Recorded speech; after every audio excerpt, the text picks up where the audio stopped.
Assalamualaikum warahmatullahi wabarakatuh.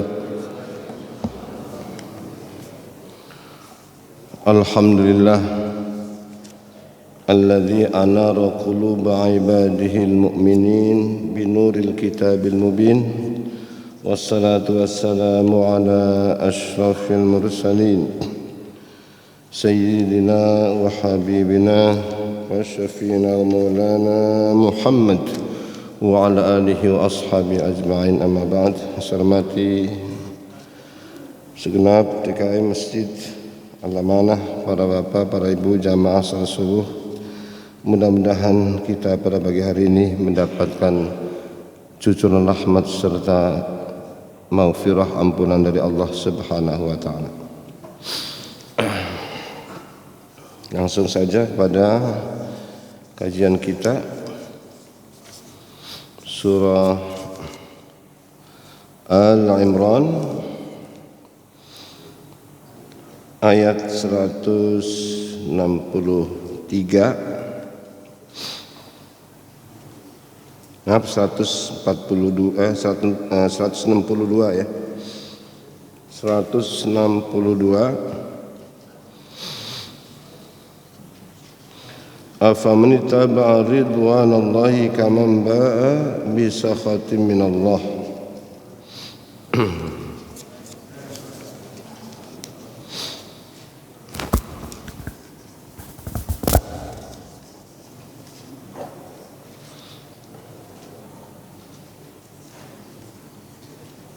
Nah, 162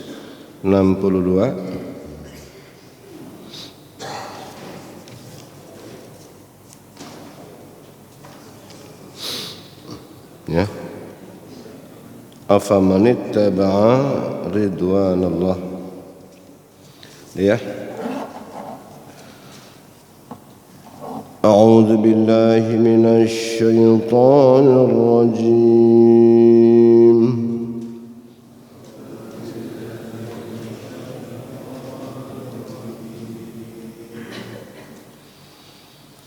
Bismillahirrahmanirrahim.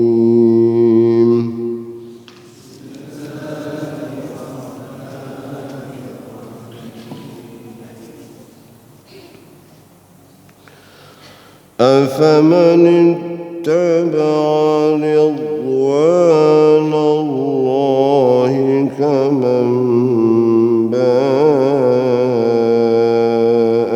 sakhatin minallah. Afaman ittaba'a minallah.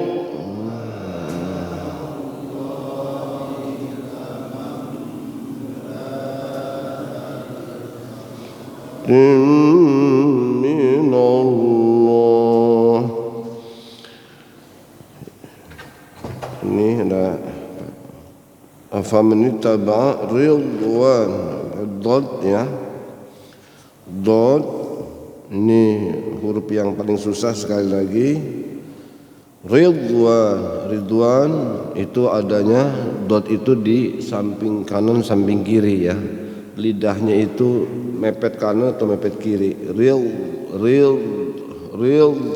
Jadi ini yang bikin orang semuanya merasa sulit ya. Tapi untuk memudahkan, pokoknya seperti dal tebel gitu, D gitu, read yang tipis, read tinggal ditebelin aja, real gitu. Ini sepakat orang-orang ulama Mesir itu kan. Jadi dot itu apa yang nyatanya, read prakteknya ya, dal tebel gitu, karena memang kalau aslinya nggak bisa itu ridwan memang karena sudah dal tebel aja, ridwan itu d ditebelin. Afaman ittaba'a ridwanallahi kaman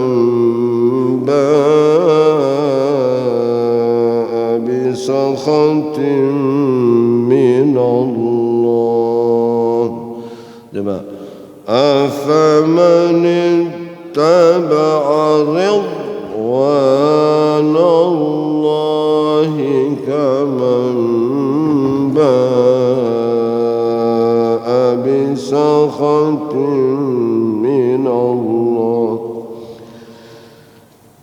di sini ada catatan lagi, nun mati di depannya ada ba.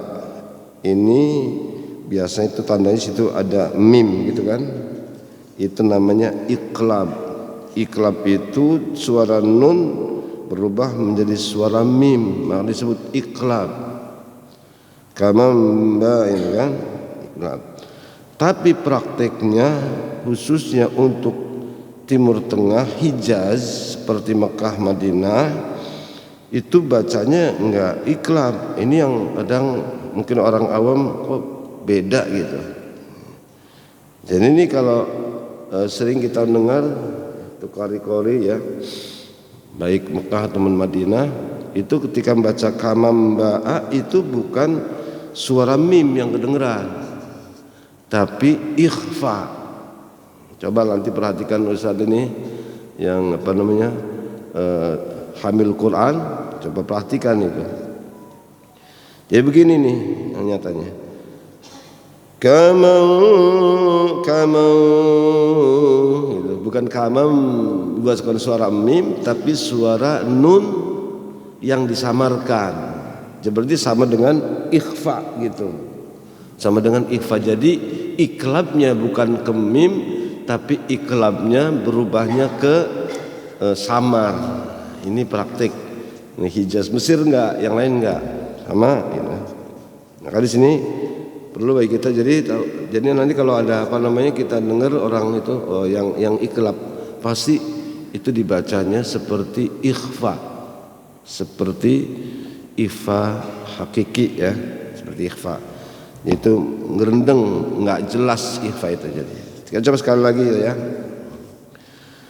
Afaman ittaba'a ridwanallahi kaman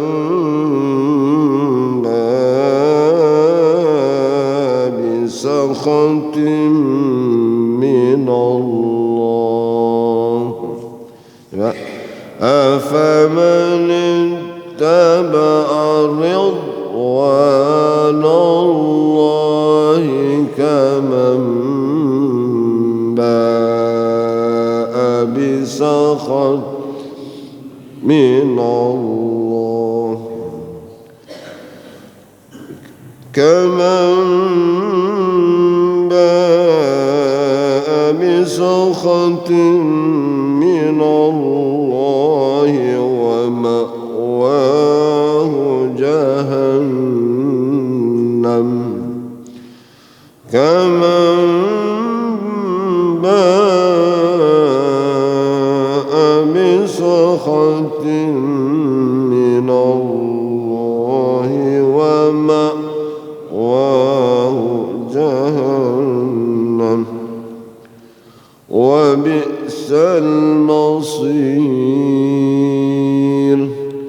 wa bi'sal masir.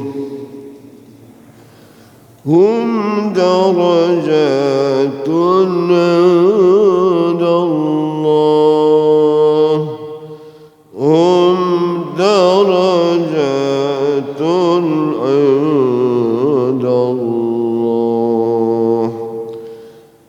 Kita ulang lagi, nanti tanwin ketemu ba nih. Ini iklab juga.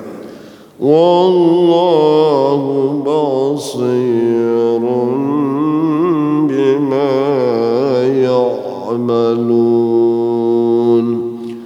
Wallahu basirun bima ya'malun.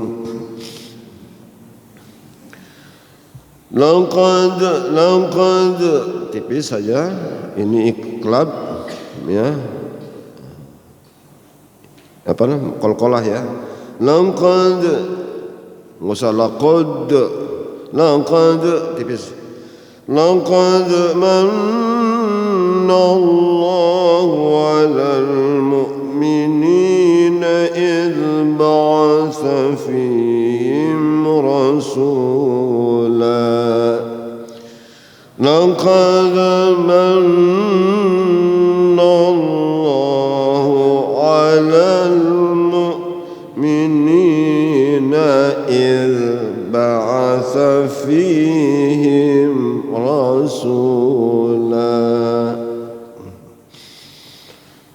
Tahan di mannya, manna ya. Kita ulang sekali lagi. Laqad manna Allahu 'alal mu'minina idh ba'atha fihim rasula. Laqad manna Allahu 'alal mu'minina idh ba'atha fihim rasula.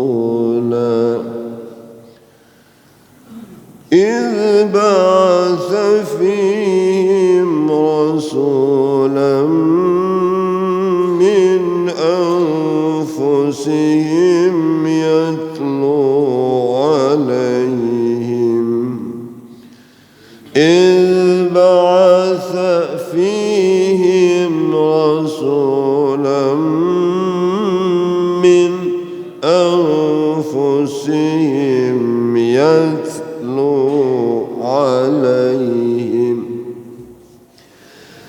يتلو عليهم آياته ويزكيهم ويعلمهم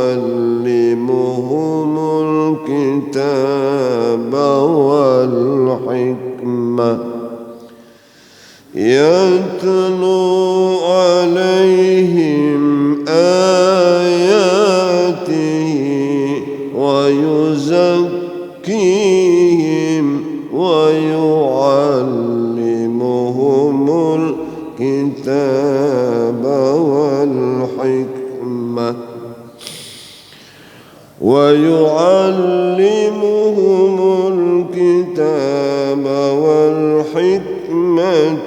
وإن كانوا من قبل لفي ضلال مبين ويعلمهم الكتاب والحكمة وإن كانوا من قبل لفي ضلال مبين. Sekali lagi, jadi memang yang sulit itu ketika kita menselaraskan, artinya matobi'i dengan matobi yang lain itu sama panjangnya gitu. Jadi kadang nggak beda-beda gitu. Jadi rata gitu. Ini biasanya sudah pakai feeling kalau sudah biasa itu feeling aja. Ini contohnya kan. Wa yu'allimuhumul kitaba. Itu kita kan panjang, kan? Wal hikmata wa ingnya juga itu sudah satu alif itu kan. Ke satu alif, nu satu alif, min satu alif lagi dengan apa namanya ifanya, lafi dhalalim mubin. Jadi antara yang apa namanya keselarasan, jadi kesesuaian sama gitu. Ini yang kadang perlu apa namanya melatih terus. Jadi lama-lama sudah pakai feeling aja kayak orang ini. Kita ulang coba ya. Jadi disamakan antaranya matobi sama satu alif ya satu alif gitu.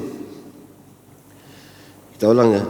Wa yu'allimuhumul kitaba wal hikmata wa in kanu min qablu lafi dhalalin mubin wa yu'allimuhumul kitaba wal hikmata wa in kanu min qablu lafi dhalalin mubin.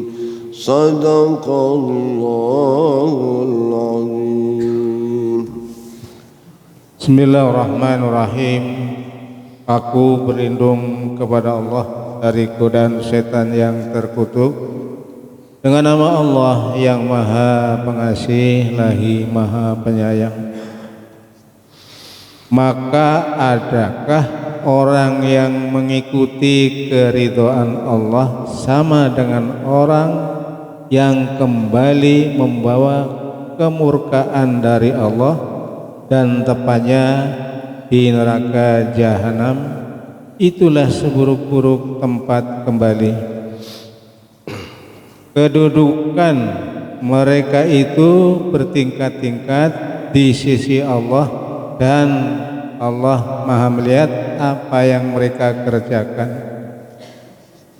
Sungguh Allah telah memberi karunia kepada orang-orang yang beriman ketika Allah mengutus seorang Rasul Muhammad di tengah-tengah mereka dari kalangan mereka sendiri, yang membacakan kepada mereka ayat-ayatnya, mensucikan jiwa mereka dan mengajarkan kepada mereka kitab Al-Quran dan hikmah sunnah, meskipun sebelumnya mereka benar-benar dalam kesesatan yang nyata. Maha benar Allah dari segala firman-Nya. Shadaqallahul azim. Baik, terima kasih. Afamanittaba'a, apakah kemudian orang yang mengikuti, karena fa-nya itu menyisikan, itu fa yang artinya lalu gitu ya. Ittaba'a, mengikuti. Ridwan itu dari kata radhiya yarda, ridha, ridwan. Jadi ini masdar atau kata kejadian. Jadi kayak qara'a yaqra'u qira'atan Qur'an, radhiya yarda ridwan, ada lagi ridwan, kalau itu Quran. Jadi memang ini masdar ini yang paling sulit, ya kan? Karena kriterianya itu memang intinya adalah lebih banyak kepada samai. Sama itu bahasa yang didengar dari orang yang punya bahasa, orang-orang Arab itu sendiri. Tapi kalau yang lainnya banyak kepada kiasi, yaitu analogi, mempertimbangkan. Namanya fa'ala, kataba itu kan modelnya begitu. Radhiya yarda, itu artinya tinggal mengikuti saja, ada polanya.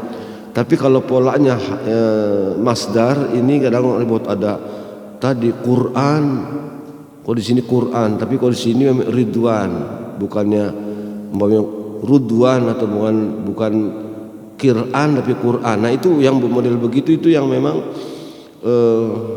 polanya begitu rupa, begitu banyak sekali. Jadi ridwan itu adalah dari radhiya yarda, keridhaan.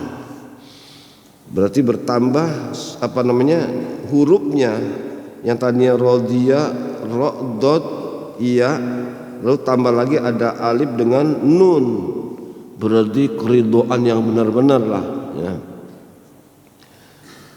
Apakah kemudian orang yang mengikuti ridho Allah, keridhaan Allah, berarti jalan-jalan yang mendekatkan diri kepada Allah, kaman ba'a, seperti ba'a itu kembali, bisa khatim min Allah, dengan murka dari Allah, wa ma'wahu jahannam, dan tempatnya adalah neraka jahanam, wa bi'sal masir, dan seburuk-buruk tempat kembali.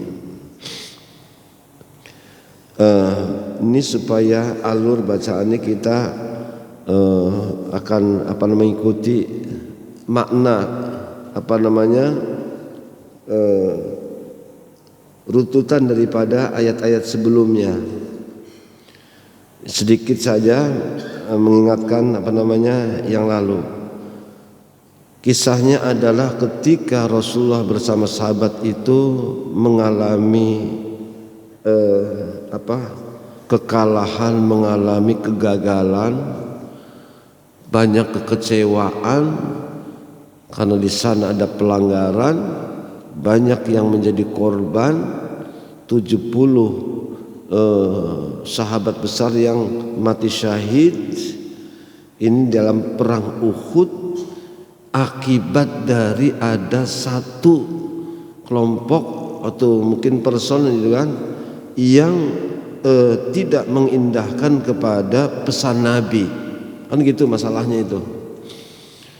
Dari gara-gara satu itu semua jadi berantakan, semua yang tadi menang jadi kalah, berantakan ini.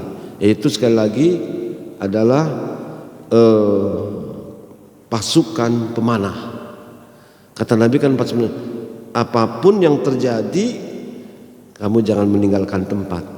Tapi ternyata peringatan Nabi ini tidak pernah diindahkan.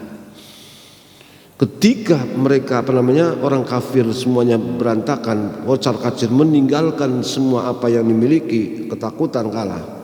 Tapi kemudian pasukan dari pemanah ini malah turun dari gunung berebut ghanimah, kan gitu kan? Berebut apa yang ditinggalkan orang kafir, kuda, ada macam-macam, kan begitu. Begitu meninggalkan begini, di sana jenderalnya, panglimanya yang pada saat itu adalah Khalid bin Walid melihat ini peluang ini loh. Ini orang kok pasukan ini meninggalkan tempat ini. Langsung sebagai panglima langsung ambil putar, jangan pada lari, terus kita kuasai itu gunung. Naik gunung, mereka menyerang balik dari atas gunung. Maka berantakan semua, banyak yang terbunuh, Nabi sendiri banyak terluka dan diisukan Nabi meninggal dunia.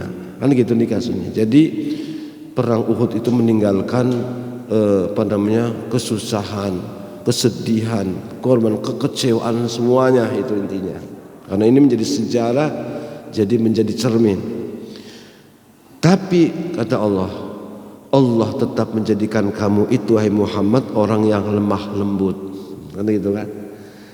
Mungkin kalau kita jadi panglimanya, itu orang-orang yang tadi pasukan itu udah habis-habisin aja udah.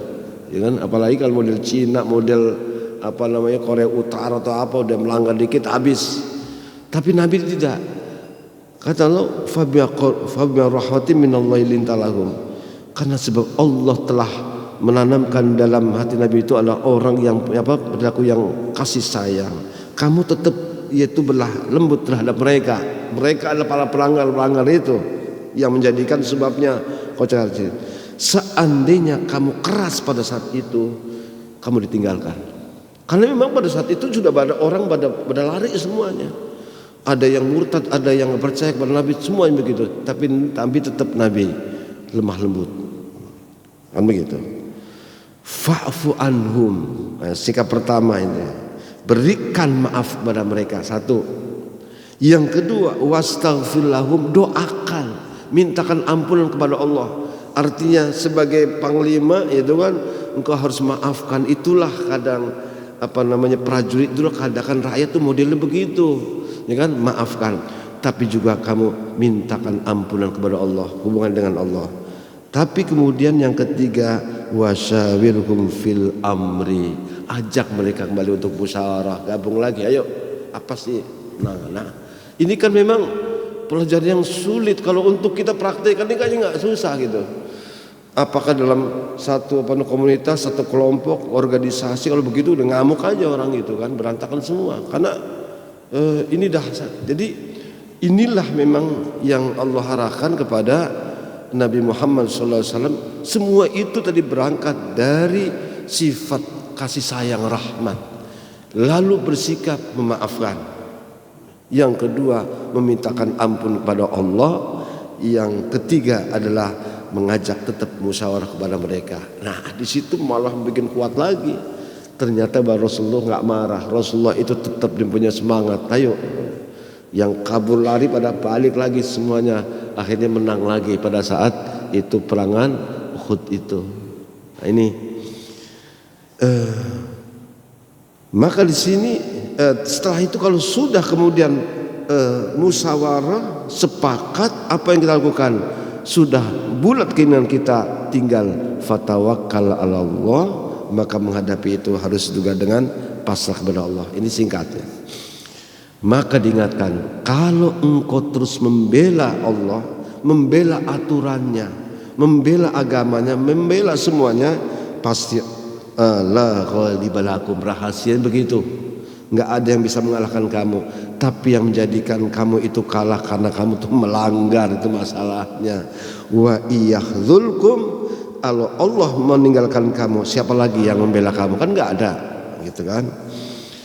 Kemudian lagi ulang lagi, wa 'alallahi falyatawakkalul mu'minun. Pada ayat yang 191 ini kenapa kok muncul pengkhianatan, muncul tidak mengindahkan peringatan Nabi. Ternyata ini ayat yang 161. Wa ma kana lin nabiyyin ayyaghul.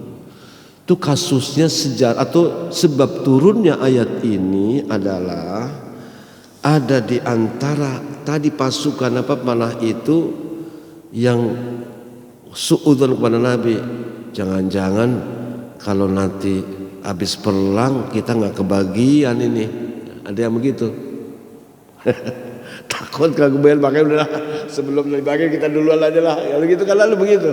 Daripada ntar kita kebagian, boleh kita masih banyak orang yang mungkin pikiran dia banyak orang yang lemah, kita kan orang-orang kuat. Udah begini makanya jangan-jangan kita nggak kebagian. Ini satu ada yang muncul. Ada lagi sebab hampir sama, itu juga asbabun nuzul ayat ini, bahwa Rasul itu ada orang kehilangan qatif baju semacam sorban merah gitu. Lalu kemudian ada yang orang menyeletuk, yang ngambil Nabi Muhammad, kalian ngambil dia gitu, karena itu bagus, barang bagus gitu. Ada orang kehilangan barang bagus, lalu ada yang nyeletuk, itu diambil kalian sama Nabi, karena begitu gitu.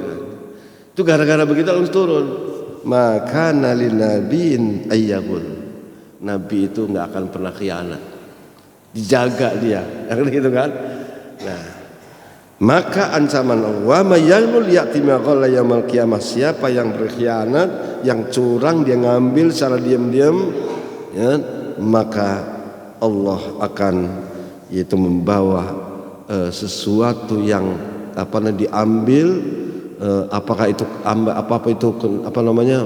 barang, baju, ataukah binatang, ataukah sapi, ataukah kambing, apa saja. Kalau kamu khianat ngambil itu, nanti akan Allah datangkan di hari kiamat di pundaknya itu, yang akan itu membuktikan bahwa telah berkhianat.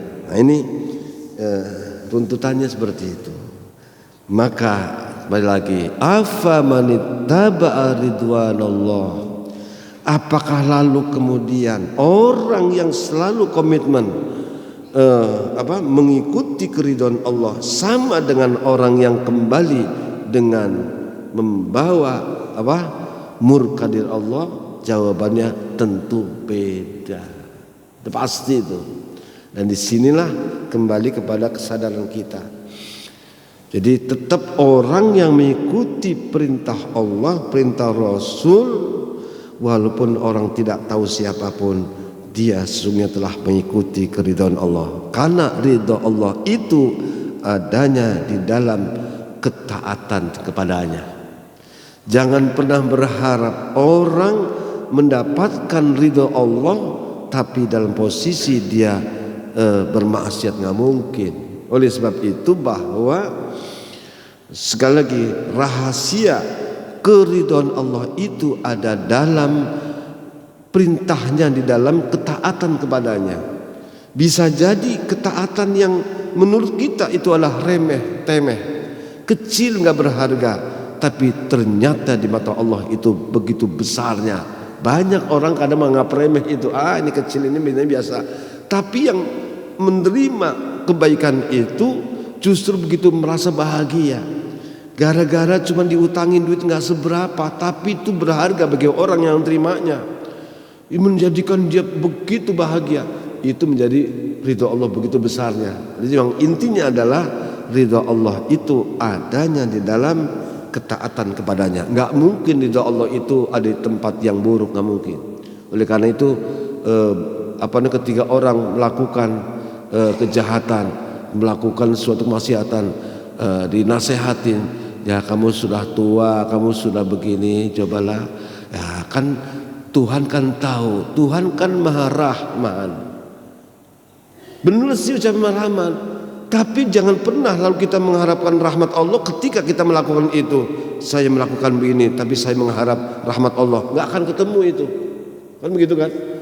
Jadi berarti orang ini yang disebut namanya ghurur atau maghrur, orang yang tertipu. Mengharap yaitu ridho Allah di saat melakukan kejahatan, nggak mungkin itu.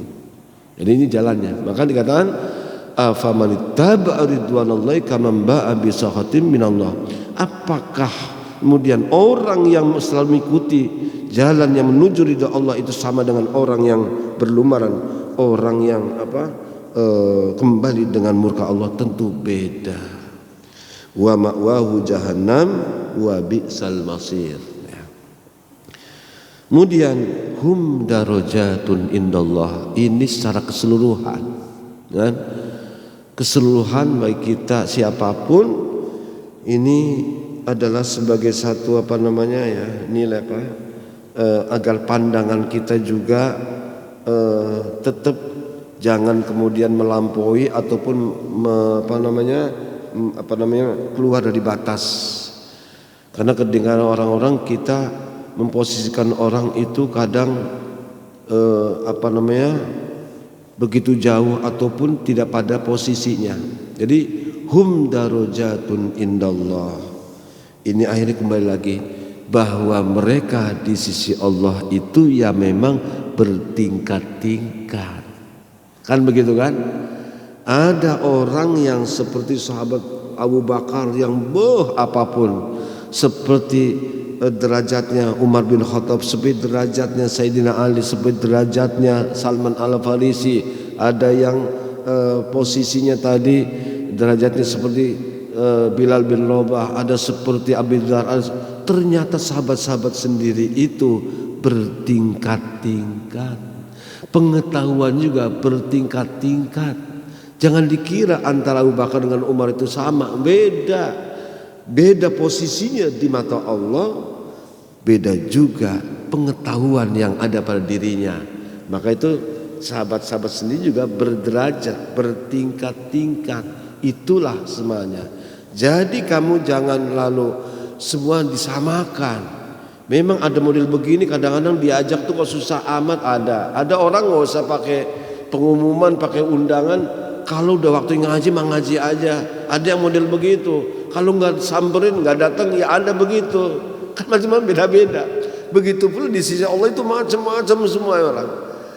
Nggak sama. Itulah sebabnya maka surga itu pun bertingkat-tingkat. Kan begitu kan? Surga bertingkat-tingkat. Berarti memang ada orang kapasitasnya memang surga apa gitu kan? Tapi itu kita bersyukur masih artinya orang itu termasuk orang yang masih mau, arti termasuk orang golong yang tetap dia adalah orang-orang yang beriman, taat kepada Allah Subhanahu wa taala. Nah, coba surga yang kita pernah dengar itu apa? Surga itu pertama yang tertinggi Firdaus. Yang enak sedang tinggi ya, Firdaus. Firdaus jama itu Farodis. Firdaus Farodis. Kalau orang Inggris paradis, ya kan? Jadi itu paradis yang indah, ya kan? Yang kedua di bawahnya Aden, surga Aden. Eden, kalau memang Eden. Kemudian yang selanjutnya Naim, itu yang bawahan lagi ya. Jadi tingkatnya paling atas gitu, paling atas Firdaus, Aden, Naim, kemudian Ma'wa. Ma'wa itu tempat. Tadi ada ma'wahu jahannam, ada surga juga Ma'wa. Man khafa maqama rabbi wa nahan nafsa 'anil hawa fa innal jannata hiyal ma'wa. Kan itu ma'wa, tempat bernaung. Man khafa maqama rabbi wa naha, siapa orang yang selalu takut akan hormat kepada kedudukan Allah, wa nahan nafsa 'anil hawa, dan dia selalu bisa mengendalikan dirinya, fa innal jannata hiyal ma'wa, maka surga itu sebagai tempat bernaungnya. Ini ma'wa. Kemudian yang kelima Darussalam. Jadi Darussalam itu negeri yang penuh dengan kedamaian, yang ketentraman. Darussalam. Dalam Al-Quran juga ada wallahu yad'u ila darissalam. Sesungguhnya Allah dalam syariat ini mengajak kepada darissalam, negeri yang penuh dengan kedamaian. Di dalam hadis Nabi besar Muhammad sallallahu alaihi wasallam selalu mengatakan afsus salam wa at'imut ta'am wa silul arham wa wa sallu fil laili wan nasu niyam tadkhulul jannata bisalam. Ya. Jadi kalau orang selalu menyebarkan luas salam kedamaian, salam assalamualaikum, itu ucapannya, perilakunya selalu mengajak, yaitu nggak pernah ngajak berantem, nggak pernah yang salam lah, perlu damai. Kemudian masih banyak sering memberi makan kepada orang, ditambah lagi kemudian silaturahmi, kan itu damai kan, silaturahmi kepada sama manusia, tapi juga silaturahmi kepada Allah. Wasallu fil laili wan nasu niyam, salat tengah malam, maka orang ini akan mendapatkan masuk surga bisalam. Itu namanya Darussalam. Kemudian Darul Muqamah. Ini Darul Muqamah lanjutannya, dan Maqamatul Amin. Muqamatul Amin juga ini termasuk nama surga. Yang ketujuh, yang kedelapan itu Jannatul Khuldi, itu paling rendah ya. Jannatul Khuldi paling rendah aja ini, insyaallah ya. Pokoknya tingkat surga yang paling rendah itu, kamarnya aja itu 11 kali luas daripada bumi ini. Yaduh, bingung juga kita kayak apa ya gitu. Itu yang paling jelek gitu ya. Nah, begitu pula neraka juga bertingkat-tingkat sama. Orang jahat juga bertingkat-tingkat, ada kelas berat dan begini sama. Hum darajatun indallah, ya kan? Sebagaimana surga juga bertingkat-tingkat, neraka juga bertingkat-tingkat, karena kejahatan juga bertingkat-tingkat. Di sini ada jahanam, itu yang memang paling tinggi tapi paling ringan. Paling ringan itu jahanam, paling ringan. Jadi dia kalau ditempati paling tinggi gitu. Kalau surga itu kan yang paling bagus sama ya, paling surga itu yang paling tinggi itu yang.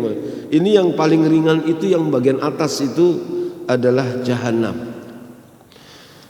Oleh sebab itu Allah mengatakan walaqad zara'na li jahannama katsiran minal jinni wal insi, ya kan? Aku sediakan tetapkan banyak, yaitu manusia bangsa jin yang masuk neraka jahanam itu ya. Walaqad zara'na, hampir semua itu kena semua, ya kan? Karena apa? Lahum qulubun la yafqahuna biha, punya hati enggak pernah mikir, punya mata enggak pernah mau ngelihat, punya kuping enggak mau dengerin. Itu banyak yang model begini, maka hampir orang tuh kena semuanya, hampir, ya kan? Lazar penuh kami penuhi penuh. Ya mudah-mudahan sih kita ngelihat aja lah. Jahannam, kemudian ladha, kemudian khutamah, pemain menghacur. Adalah sa'ir, sakor, sakor, jahim, wail dan hawiyah, yang paling dalam itu. Nah ini tingkatan sama sesuai dengan tadi, kejahatan bukan dilakukan maka dia akan juga masuk dalam neraka sesuai dengan ukuran kapasitasnya. Hum darajatun indallah. Jadi artinya ketika kita barangkali merasa oh saya ini kayaknya udah bagus nih begini-begini, lalu jangan ngabat kok orang kok malas banget begini-begini tapi dia masih bagus. Kadang sudah dinasihatin begini orang begitu, ya udahlah barangkali memang kapasitasnya begitu. Begitu juga dalam kehidupan masyarakat, ada yang pinter, ada yang setengah pinter, ada yang bodoh, ada yang rajin, ada yang kan beda-beda sama semua. Hum darajatun, jadi patokan supaya kita nggak terlalu ketika kita posisi pada yang tinggi lalu merasa bangga, merasa begini bahwa kamu itu adalah orang yang rendahan dan sebagainya, nggak begitu. Nah, ini kalau kita pegang ayat ini, hum darajatun indallah, mereka itu di sisi Allah, yaitu tentana bertingkat-tingkat, kejahatan juga bertingkat-tingkat. Nah hadirin yang dimuliakan Allah Subhanahu wa taala, kita lanjut terakhir ini. Mas ini wallahu basirun bima ya'malun, Allah mengetahui apa yang mereka lakukan. Sudah, inilah. Laqad manallahu 'alal mu'minin, sungguh benar-benar Allah memberikan karunia kepada orang beriman. Il ba'atsa fihim rasulan, saat Allah mengutus di tengah-tengah mereka rasulan, seorang rasul utusan. Jadi nikmat yang terbesar untuk kita orang mukmin khususnya dan untuk manusia sebetulnya yaitu karena adanya rasulan. Rasul itu ya kurir yang menengahi, delegasi, utusan. Kita sudah juga punya rasul sebetulnya dalam diri itu, akal. Ini juga oleh ulama dikatakan dengan utusan yang diberikan oleh Allah kepada kita, kecerdasan, akal itu rasul. Tapi tidak cukup karena akal itu kadang memahami suatu atau banyak hal-hal yang tidak bisa dipahami secara utuh oleh akal. Maka ada akal yang lebih besar, yang lebih tinggi, itulah wahyu. Nah wahyu itu yang kemudian diturunkan melalui diberikan kepada seorang rasul. Nah itulah makani wahyu dengan akal ini memang adalah saudara kembar. Itu cuman wahyu itu lebih tinggi, akal itu bawahannya. Nah ini antara wahyu dengan akal itu harus klop. Oleh sebab itu nikmat yang terbesar yang lebih daripada segala-galanya itu tadi wahyu itu yang kemudian diberikan kepada seorang utusannya, itu disebut namanya rasul, kan begitu kan? Sebagaimana juga akal adalah nikmat yang terbesar yang ada dalam diri kita. Apapun sekarang andai kata kita diberikan oleh Allah berbagai macam karunia, kekayaan yang melimpah, kalau nggak ada akalnya juga kayaknya repot juga. Punya istri cakep banget pokoknya begini, tapi nggak ada akalnya, saya kira nggak ada yang mau, betul ya? Atau suami gantengnya bukan main, putih lagi, tinggi, kaya lagi, tapi nggak ada akalnya, saya yakin nggak ada ibu-ibu yang mau juga nggak ada. Oleh kembali berharga itu, ya kan? Nikmat yang luar biasa itu akal sendiri. Nah, tapi lebih dari itu adalah akal yang pertama, yaitu adalah Allah. Itulah kemudian disebut namanya wahyu. Nah akal dengan wahyu dengan tadi rasul itu harus ngeklop. Oleh karena itu bahwa agama ini berdiri di atas akal sebetulnya. Maka ada istilah akil baligh, kan begitu kan? Agama itu baru bisa diterima apabila orang itu sudah akil, berakal, tapi juga sudah cukup umur. Kalau belum ada, nggak ada akalnya, nggak cukup umur, dia nggak kena aturan-aturan itu, ya kan? Namanya juga orang nggak akal, nggak bisa itu menerima. Oleh karena itu ya, maka orang yang bebas daripada tugas, daripada beban, yaitu ya orang yang nggak berakal itu. Nggak wajib sholat, nggak wajib puasa, nggak wajib haji, nggak wajib apa-apa. Satu syaratnya, yang penting nggak punya akal aja, itu bebas itu, ya. Cuman mau apa enggak masalahnya itu aja. Nah nih, jadi nikmat Allah yang terbesar adalah il ba'atsa fihim rasulah, yaitu di saat Allah mengutus seorang rasul. Jadi harus kita syukuri, ya nih. Nah, kemudian Rasul itu sendiri adalah min anfusihim, yaitu manusia atau bangsa manusia itu sendiri, bukan daripada makhluk yang lain, bukan alien, bukan bukan malaikat, bukan, tapi jenis manusia. Kenapa? Supaya bisa dilihat, bisa diikutin, bisa mencontoh. Ya kalau memang Rasul dari bangsa yang lain kan gimana kita mau ngikutin, kan gitu kan? Jadi bersyukur, berarti di antara manusia itu ada manusia yang memang mendapatkan satu tugas dari Allah, yaitu sebagai Rasul min anfusihim. Ya, ini yang kedua. Kemudian tugas utamanya sini adalah yatlu alaihim ayatih, membacakan ayat kepada mereka, ayat-ayat Allah, membaca.